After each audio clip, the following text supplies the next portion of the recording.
አንዳንድ ጊዜ ህይወት ይከብዳል። ከዛም ተስፋ የሌለ ይመስለናልና ነገር ግን ለኔ ይሄ ፋሲካን ያስታውሰኛል። ፋሲካ የአዲስ ክብርና ተስፋ ጅማሬ፣ ከስቃይ ወደ ፍጹም ደስታ፣ ከመከራ ወደ ፍጹም እረፍት፣ ከሞት ወደ ህይወት፣ ከጨለማም ወደ ብርሃን የተሸጋገርንበት እውነት። በሰዓቱ ከኢየሱስ ጋር ለነበሩት ግን ሞቶ የሚቀር መስሏቸው ተስፋ የቆረጡበት፣ ቀኑ የጨለመበት ጊዜ ነበር። ከዚህ በኋላ ተስፋ የለንም ብለው ወደ ብዙ ነገሮች የተመለሱበት ጊዜ ነበር።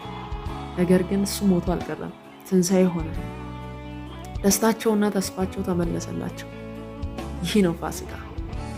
ከሞት ወደ ህይወት፣ ከድቅድቅ ጨለማ ወደ ሚደነቅ ብርሃን የገባንበት፣ ከጠፋንበት የተገኘንበት ፋሲካ። ይህ ነው ፋሲካ።